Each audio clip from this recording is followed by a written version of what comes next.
자, 하나님 말씀 볼게요. 민수기 35장 1절부터 8절까지 말씀입니다. 저희 목도리가 그 기침을 조금 줄여주는 것 같아서 제가 목도리를 좀 하고 설교할게요.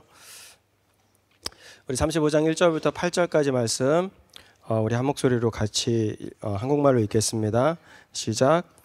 여리고 건너편 요단 강가 모압 평야에서 주님께서 모세에게 말씀하셨다. 너는 이스라엘 자손에게 그들이 유산으로 받는 땅에서 레위 사람이 살 성읍들을 떼어 주라고 명령하여라. 레위 사람에게는 성읍과 함께 그 주변에 목초지도 함께 주어라. 그래야만 그들이 그들의 재산인 가축대와 모든 짐승들을 그 목초지에서 기르면서 그 여러 성읍에서 살게 될 것이다. 너희가 레위 사람에게 줄 성읍 둘레의 목초지의 범위는 각 성에 다같이 성벽 둘레로부터 2,000 자까지의 지역이어야 한다. 성을 중심으로 하여 성밖 동쪽으로 2,000자, 남쪽으로 2,000자, 서쪽으로 2,000자, 북쪽으로 2,000 자씩을 재어라. 이것이 각 레위 사람의 성읍에 딸린 목초지이다. 너희가 레위 사람에게 줄 성읍들 가운데서 6은 도피성으로 만들어서 사람을 죽인 자가 그리로 도피할 수 있게 하고, 이 밖에 별도로 레위 사람에게 42 성읍을 주어라. 너희는 레위 사람에게 모두 48 성읍과 거기에 딸린 목초지를 주어야 한다. 이스라엘 자손이 가지고 있는 땅을 떼어서 그것을 레위 사람에게 줄 때에는 각 지파들이 받은 몫의 비율대로 떼어내도록 하여라. 많이 가진 지파에서는 많은 성읍을 떼어내고 적게 가진 지파에서는 적게 떼어내어라. 아멘. 자, 우리 옆에 있는 사람들하고 좀 이야기를 나눠볼까요? 여러분들에게는 소명이 있습니까? 없습니까? 아니 사명이 있습니까? 없습니까? 만약에 여러분들에게 사명이 있다라고 생각된다면 그 사명은 무엇입니까? 우리 옆에 앞뒤에 있는 형제자매들하고 잠깐 나눠봅시다.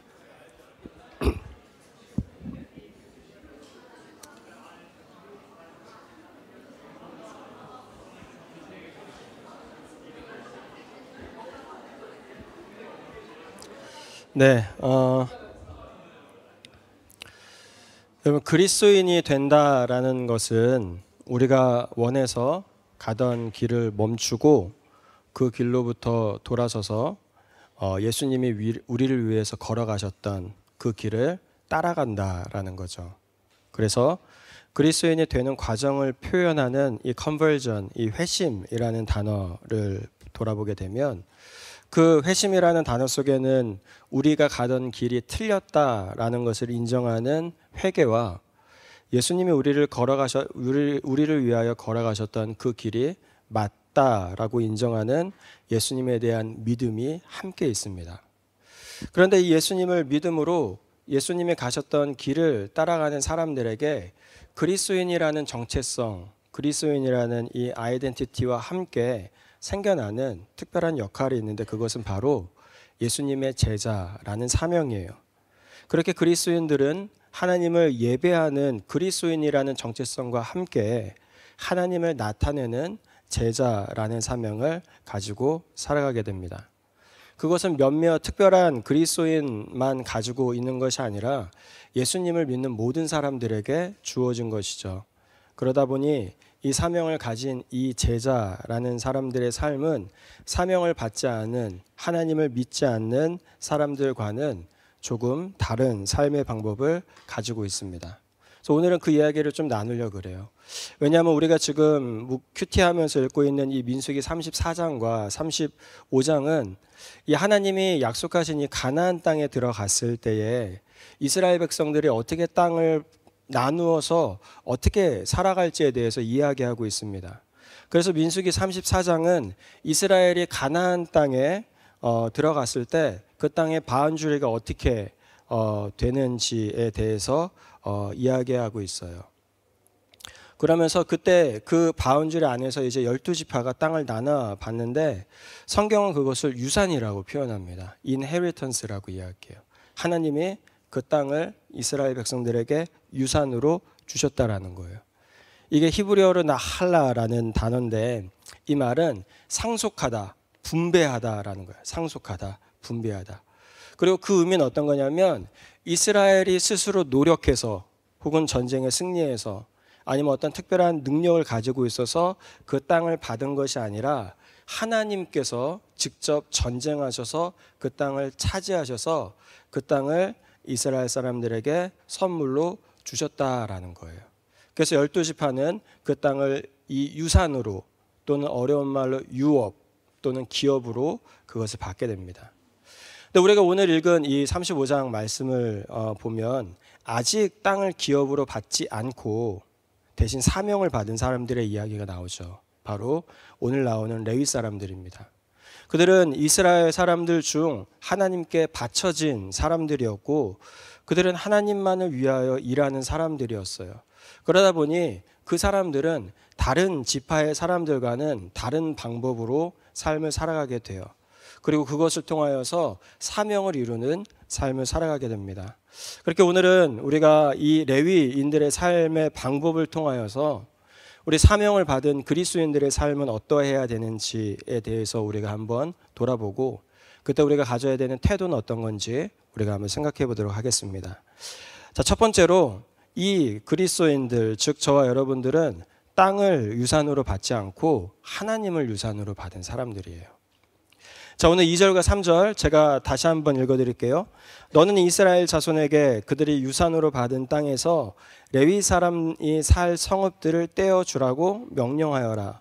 레위 사람에게는 성읍과 함께 그 주변의 목초지도 함께 주어라. 그래야만 그들이 그들의 재산인 가축대와 모든 짐승들을 그 목초지에서 기르면서 그 여러 성읍에서 살게 될 것이다 라고 이야기해요. 레위인들을 제외한 다른 모든 이스라엘의 지파들은 땅을 유산으로 받았습니다. 땅을 유업으로 받았어요. 그 말은 그들은 그 땅에서 열심히 농사를 지어야 한다라는 거죠.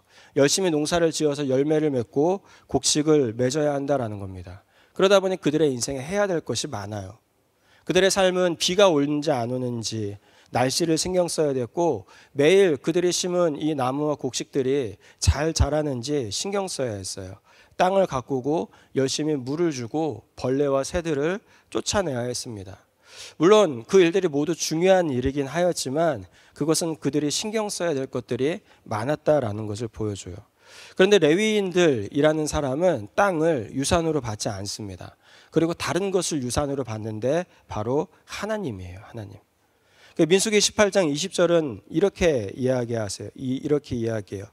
주님께서 아론에게 말씀하셨다. 너는 그들의 땅에서 아무런 유산도 없다. 즉 이 아론과 아론에 속해 있는 레위 지파의 사람들은 아무도 땅을 유산으로 받지 못할 것이다 라고 이야기해요. 그리고 그들과 더불어 함께 나눌 목도 너에게는 없다라고 이야기해요. 그러면서 이것이 너희에게 없는데 너희들에게 있을 것이 있는데 그게 뭐냐면 이스라엘 자손 가운데서 네가 받은 목, 네가 차지할 유산은 바로 나다라고 이야기합니다. 여러분 이 말이 무슨 말입니까? 레위인들에게는 하나님이 전부다라는 거죠. 그들의 인생, 그들의 삶, 그들의 목적 그리고 그들이 사는 이유가 하나님이 되어야 한다라는 겁니다. 그러다 보니 그들의 삶에서 가장 중요한 것은 하나님이며 그들의 삶의 최종 목적은 하나님과 가까워지고 하나님의 뜻에 순종하는 것, 즉 우리가 수련회 때 나눴던 것 같이 거룩한 관계와 거룩한 삶이다라는 거예요. 그러다 보니 그들에게는 땅이 유업으로, 땅이 유산으로 주어지지 않고 그들에게는 그들이 살 성이 주어집니다. 오늘 본문은 그들이 살 그 땅을 유업이라고 이야기하지 않고 성이라고 표현해요. 여러분 땅이 유산으로 주어지지 않고 레위 사람들에게는 그들이 살 성읍이 주어졌다라는 게 무슨 의미예요? 여러분 이 성읍은 레위인들이 하나님을 바라보고 하나님이 주신 사명을 감당하며 살아가게 하기 위하여 돕는 곳이었다라는 거죠. 이 성읍은 레위인들이 유산으로 받은 게 아닙니다. 인헤리턴스로 그 성을 받은 게 아니라 그 레위인들이 사명을 감당하게 하기 위해서 하나님이 각 지파들로부터 빼어서 주신 거예요. 즉 그들이 그 땅을 아름답게 만들고 그 땅에 소망을 가지라고 준 것이 아니다라는 거죠. 그 땅은 그저 그들이 사명을 감당하는 데 도움을 주는 땅이었습니다. 여러분, 레위인들도 그 성읍에서 집을 짓고 살아요.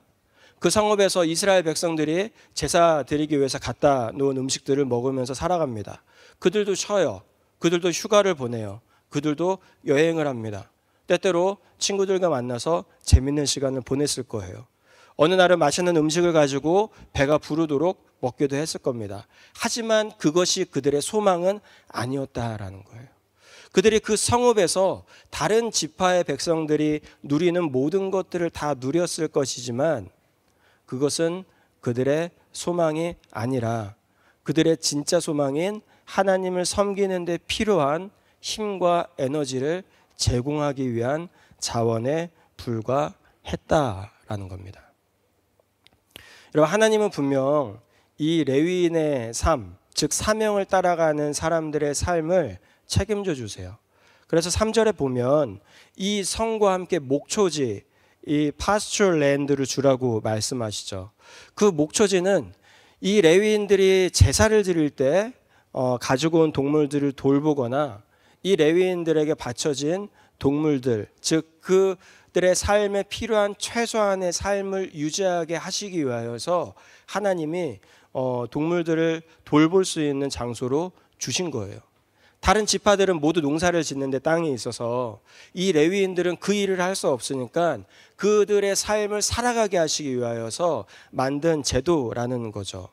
그렇게 이 사명을 받은 이 레위인들은 하나님이 다른 지파를 통해서 주신 그 성읍과 그 목초지를 통하여서 그들의 삶을 유지하게 되는 거죠. 그 말은 사명을 받은 사람은 하나님을 유산으로 받아 하나님을 위하여 살아갈 때에 하나님은 그 사람의 삶을 무시하거나 버려두지 아니하신다라는 거예요. 저와 여러분들이 가장 크게 오해하는 것이 무엇입니까? 하나님이 콜링하면 힘들 거야. 하나님이 콜링하면 그 사람의 삶을 하나님이 책임져 주시지 않을 거야. 그래서 마치 하나님이 콜링하면 어딘가 꼭 죽으러 가야 되고 하나님이 콜링하면 어딘가 꼭 어려움을 당해야 되고 물론 그런 일들이 일어나죠. 십자가를 지러 가는 길에는 그런 일들이 일어나요. 여러분, 예수님의 삶을 보면 어떤 일들이 일어나는지 아세요? 예수님이요 맨날 먹어요. 맨날 술 드세요. 그래서 바리새인들이 예수님을 트집 잡을 때 이 누가복음인가 요한복음에서는 예수님을 향해서 저 술꾼을 봐라라고 이야기해요. 여러분, 예수님이 공생애라는 이 3년의 시간 동안 예수님에게는 항상 십자가만 있었던 것은 아니었어요. 예수님에게는 잔치가 있었고요. 행복이 있었고 즐거움이 있었어요. 가난한 자들이 회복되고 병든 자들이 회복되고 사회에서 버림받았던 사람들이 회복되는 그 가운데 예수님에게는 기쁨과 행복과 감사가 있었어요. 여러분, 그것이 하나님의 부르심에 따라 나아가는 그러한 삶을 향해 하나님이 주시는 축복입니다. 여러분, 우리는 지금 우리에게 있는 것들이 우리에게 필요한 것이지만 우리에게 영원한 것은 아니다라는 것을 잘 알고 있습니다. 진짜인지는 모르지만 이 알렉산더 대왕이 죽을 때 이런 이야기를 남겼다라고 하더라고요. 첫 번째는 시체를 실은 관을 의사들이 운반하게 하라. 두 번째는 손은 관 밖으로 내놓으라. 그리고 세 번째는 제사는 길바닥에 다 뿌려버려라 라고 이야기했대요. 이 말이 진짜인지 모르겠지만 이 말을 돌아보면 의사들이 관을 들으라라는 것은 결국 아무리 의사가 노력해도 죽음을 잠깐 늦출 수는 있지만 죽음을 멈출 수는 없다라는 것을 보여주는 것이고, 손을 관 밖으로 내밀라라는 것은 죽을 때 가지고 갈 수 있는 것은 아무것도 없다라는 것을 보여주는 것이고, 죽은 그 관이 가는 그 길에 재물을 다 뿌려버리라라는 것은 많은 돈이 있어도 결국 죽은 사람에게는 아무런 의미가 없다라는 겁니다. 그러면 여러분, 그것들은 어느 정도 있으면 돼요? 필요한 만큼 있으면 돼요. 그렇죠? 돈, 집, 차, 먹을 것들은 필요한 만큼 있으면 되는 거예요. 그것에 우리의 소망을 두고 그것에 우리의 인생의 의미를 두고 그것에 우리의 인생의 모든 것을 걸 필요는 없다라는 거죠. 왜요? 그것은 우리가 사명을 감당하게 하기 위하여서 하나님이 우리에게 주신 도움의 재료니까. 그렇게 저와 여러분들은 하나님을 사명으로 받은 사람이다. 하나님을 유업으로 받은 사람이다라는 것을 잊지 않게 되기를 바랍니다.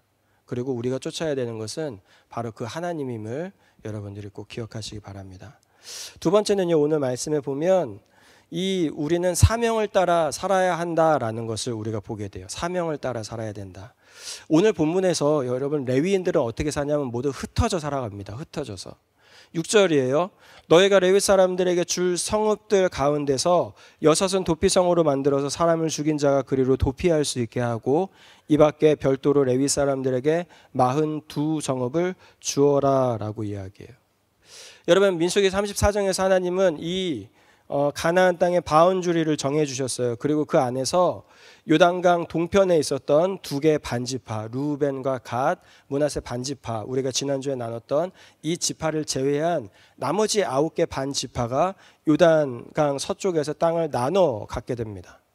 근데 이 나눠 갖게 되는 지도를 보면 므낫세 지파는 모여서 유다 지파는 여기에서 그리고 나머지 에브라임 지파는 여기에서 이런 식으로 그 지파들이 모여 살아요.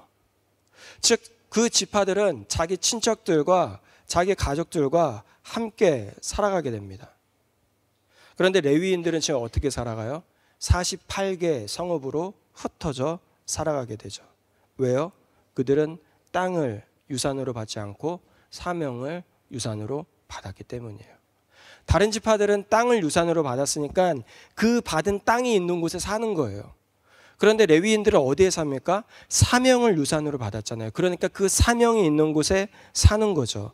그리고 그 사명에 따라서 이스라엘 전 지역 48개 성에 흩어져서 살게 되는 겁니다. 여러분 이스라엘 땅이 한국 땅의 한 4분의 1 정도 된다라고 이야기해요. 그리고 멜번에 우리가 멜번 에어리아라고 할 때 정확히 기억은 안 나는데 저기 공항 이제 북쪽으로는 공항, 남쪽으로는 클레이턴, 그리고 왼쪽으로는 힐사이드인가요? 어딘가 있었고 오른쪽으로는 미안해요. 제가 새벽 예배 때 한번 얘기했는데 생각이 안 나네요. 그 정도가 멜번 지역이래요. 여러분들이 잘 알 테니까. 근데 그 멜번 에어리어의 한 3배 정도가 가나안 땅이에요. 근데 거기에 예루살렘에 성전이 딱 하나 있어요. 그러니까 이스라엘 사람들이 그 성전 하나를 두고 제사를 드리러 오고 가면 그때는 차도 없고 뭐 비행기도 없고 기차도 없으니까 얼마나 멀겠어요. 그러니까 하나님이 생각해내신 지혜가 어떤 거냐면 레위인들을 흩어버리는 거예요. 레위인들 니네가 각 지역마다 가서 살아. 그래서 각 지역마다 이 중앙에서 예배 드려야 될 때도 있지만 그러지 못할 때 너희들이 각 지역에서 말씀도 가르치고 예배도 돕고 제사 드릴 수 있도록 도우면서 살아라고 하신 거예요. 그러니까 레위인들은 어떻게 살아가는 겁니까? 결국 그 사명에 따라서 흩어져서 살게 되는 거죠.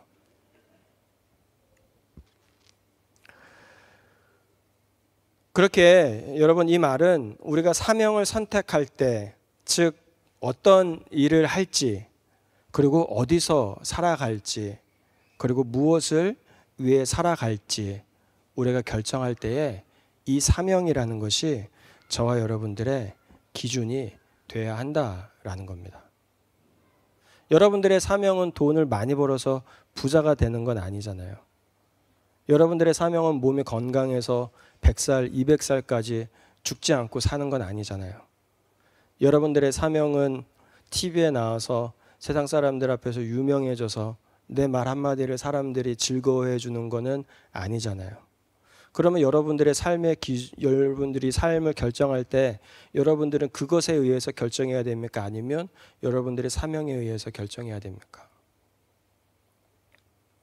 여러분들이 살아가는 모든 과정 속에 이 사명이라는 것이 여러분들의 삶의 기준이 되어야 한다라는 거죠. 물론 그 사명이라는 것이 모두 목사가 되라는 건 아니에요. 그렇죠? 물론 지금 이 시대에 이제 목사를 하려는 사람들이 많이 없다 보니까 여러분들 안에 목회자로 부르심이 있는 사람들은 당연히 하면은 좋겠죠. 그렇다고 해서 하나님이 아무나 쓰지는 않아요. 예. 하지만 우리의 사명이라는 것은 오늘 레위인들이 그러했던 것처럼 이 복음을 가지고 사람들에게 가까이 가는 거예요. 복음을 가지고 사람들에게 가까이 가는 거. 옛날에는 그게 지리적으로 가까이 가는 거였다면 이제는 다양한 직업 속에 우리가 들어가는 거예요. 그래서 하나님은 모든 그리스도인들을 목사로, 모든 그리스도인들을 선교사로 만들지 아니하시고 어떤 그리스도인들은 목사로, 어떤 그리스도인들은 선교사로, 어떤 그리스도인들은 비즈니스를 하는 사람으로, 어떤 그리스도인들은 세일즈를 하는 사람으로, 어떤 그리스도인들은 의료 쪽에서 일하는 사람으로, 어떤 그리스도인들은 또 건물을 짓는 쪽에서 일하는 사람으로 곳곳에 하나님이 다 집어넣으시는 거예요. 왜요? 곳곳에 그리스도인들이 필요하기 때문에요. 그러면 여러분들에게 어떤 사람들에게 사명은 의사로서, 어떤 사람들에게는 간호사로서, 약사로서, 운전하는 사람으로서, 일하는 사람으로서, 교사로서 그 사명을 가지고 들어가서 거기서 돈 벌기 위해서 그 일하는 게 아니라 사람 살리기 위해서, 사람들 가르치기 위해서, 사람에게 희망을 주고 소망을 주기 위해서, 사람들에게 기쁨을 주기 위해서, 사람들이 좋은 물건을 싸게 사용할 수 있도록 돕기 위해서 우리는 거기서 일을 한다라는 겁니다. 그렇게 여러분에게 사명이 있다라는 것을 기억할 때 여러분들이 의사를 하고 비즈니스를 하고 일을 하는 것은 단순히 돈을 버는 게 아닙니다. 여러분들이 그 일을 하는 것은 여러분들의 사명을 이루기 위한 거예요. 사람들을 살리고 사람들을 돕고 세상을 정의롭게 만들고 세상을 하나님 나라로 세워가기 위함이다라는 거죠. 그것을 위하여 레위인들은 흩어졌어요. 이스라엘 전체 48개의 성읍으로 레위인들은 흩어졌으며 그것을 위하여 하나님은 그리스도인들을 다양한 직업으로 보내십니다. 그렇게 여러분들에게 주어진 재능들, 여러분들에게 주어진 하나님의 이 달란트들이 무엇인지 여러분들이 생각하고 여러분들이 이 사명을 따라 갈 수 있게 되기를 바라요. 그리고 그것들을 여러분들이 나이가 들어가고 시간이 지나가고 공부를 하게 되고 경력이 쌓여가면 쌓여갈수록 더 깊이 발견할 수 있게 되기를 바랍니다. 하나님이 나에게 이 직업을 통해서 이루고자 하시는 것은 무엇인가?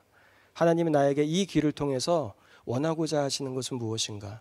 물론 돈을 벌어야 하겠지만 이게 내가 목적은 아닐 텐데 하나님이 나에게 원하는 것은 무엇일까? 여러분들이 고민하게 되기를 바랍니다. 마지막으로요. 오늘 말씀을 보면 우리는 함께 사명을 감당해야 된다라는 것을 오늘 말씀이 가르쳐줘요. 함께 해야 된다. 여러분 레위 지파는 사명을 받은 자로서 사명을 감당하였지만 그 사명은 레위 지파 혼자 감당할 수 있었던 것은 아닙니다. 그들이 성전을 돌보기 위해서, 그들이 예배를 돕기 위하여서, 그들이 그 일을 하기 위하여서는 그들의 삶을 도와주는 사람들이 필요하였어요. 그래서 7절부터 8절은 이렇게 이야기하죠. 너희는 레위 사람에게 모두 48 성읍과 거기에 딸린 목초지를 주어야 한다. 이스라엘 자손이 가지고 있는 땅을 떼어서 그것을 레위 사람에게 줄 때에는 각 지파들이 받은 몫의 비율대로 떼어내도록 하여라. 많이 가진 지파에서는 많은 성읍을 떼어내고 적게 가진 지파에서는 적게 떼어내어라 라고 이야기합니다. 여러분 하나님은 지금 레위인들이 아니라 다른 지파에게 말씀하고 계세요. 땅을 더 많이 더 큰 땅을 받은 지파는 레위인들에게 더 많은 성읍을 내어주고 땅이 적은 지파는 조금이라도 내어주라라는 거예요. 그래서 나중에 보면 이 12개 지파가 한 평균 4개씩의 성을 이 레위인들한테 줘요. 그런데 특별히 큰 땅을 가진 유다 지파는 8개를 내놓고요. 작은 땅을 받은 시므온 지파는 1개를 내놓습니다. 여러분 이걸 통해서 배우는 게 뭐예요? 레위인과 나머지 12지파는 서로 돕고 서로 위로하고 함께 동역해야지만 그 일을 감당할 수 있었다라는 거죠. 레위인들은 나머지 12지파의 도움이 없이는 먹고 살 수 없었습니다. 왜냐하면 이 레위인들이라는 사람은 풀타임으로 성전을 돌보는 일을 하였기에 먹고 살기 위한 농사를 지을 수 있는 땅을 유업으로 받지 않았거든요. 다른 백성들도 마찬가지였어요. 그들은 농사라는 걸 지어야 했어요. 그러다 보니 이 레위인들의 도움이 없이는 성전을 관리하고 제사를 드릴 수 없었습니다.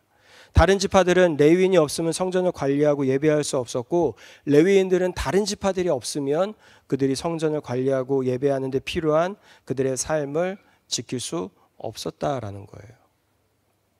그러다 보니까 결국 그들이 해야 되는 게 뭡니까? 다른 지파들은 성실하게 레위인들을 섬겨주는 거죠.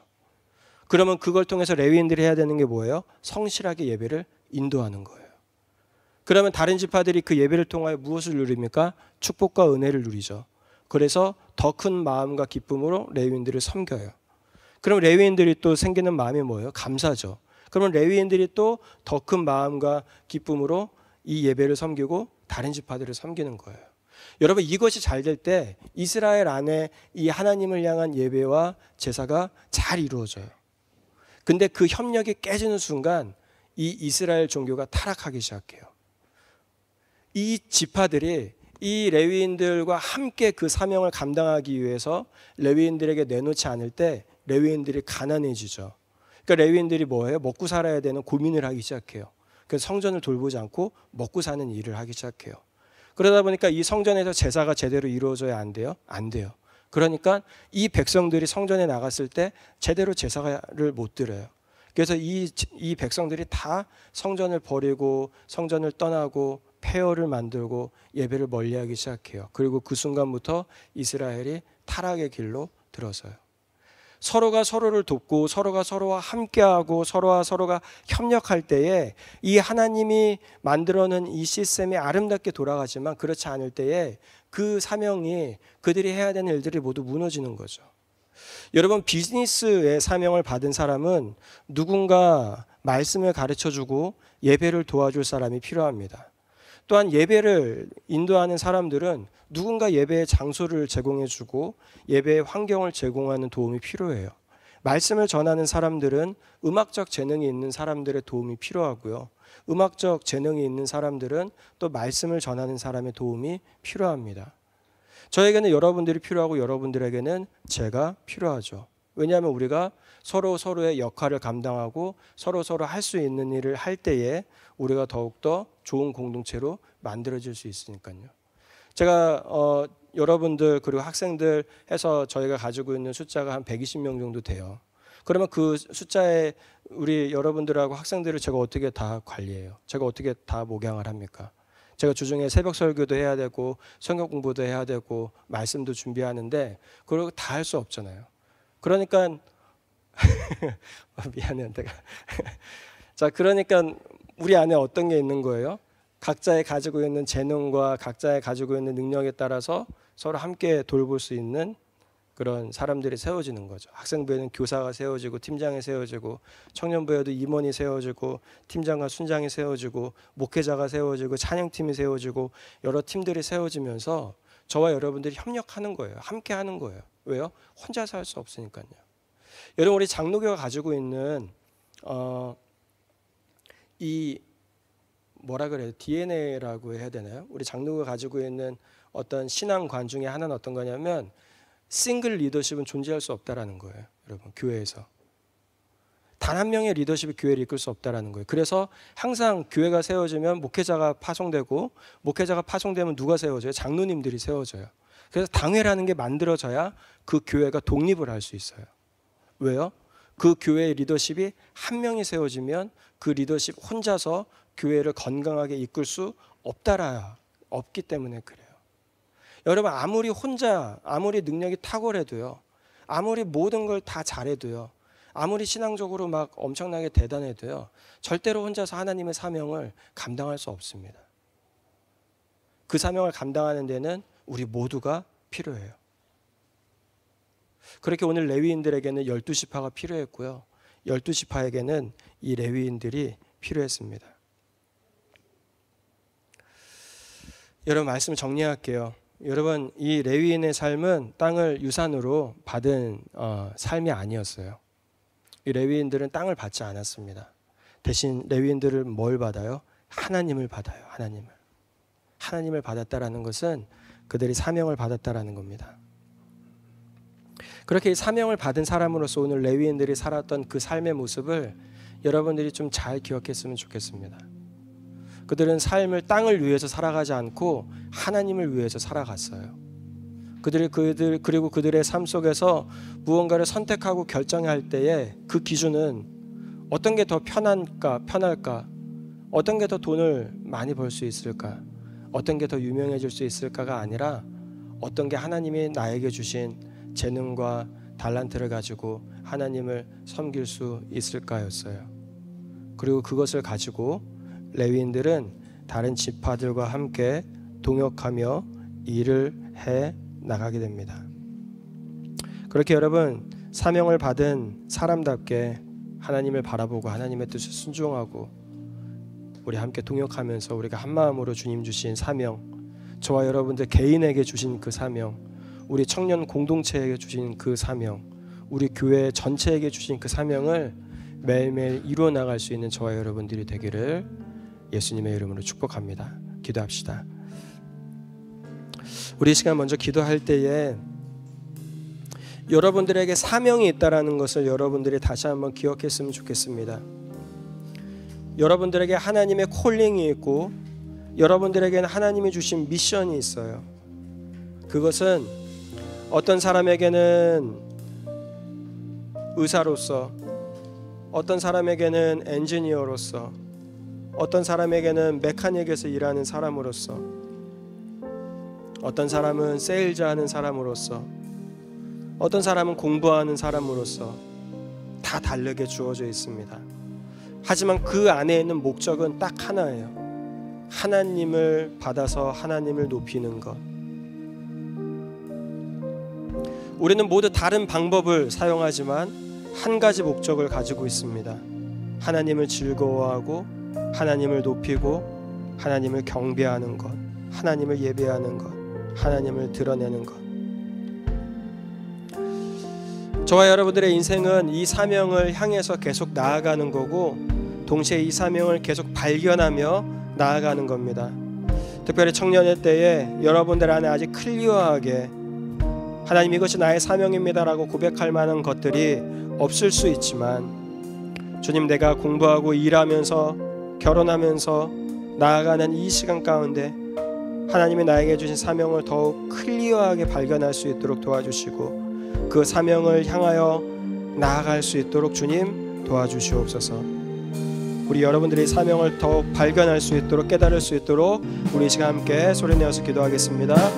하나님 감사합니다. 아버지, 우리 귀한 청년들 아버지 이렇게 인도하여 주시고 아버지 우리가 함께 주님 앞에 예배하게 하여 주시고 아버지 우리가 주님을 높일 수 있도록 도와주시며 아버지 우리가 주님을 경배할 수 있도록 길을 주님 간절히 소원합니다. 아버지, 왜냐하면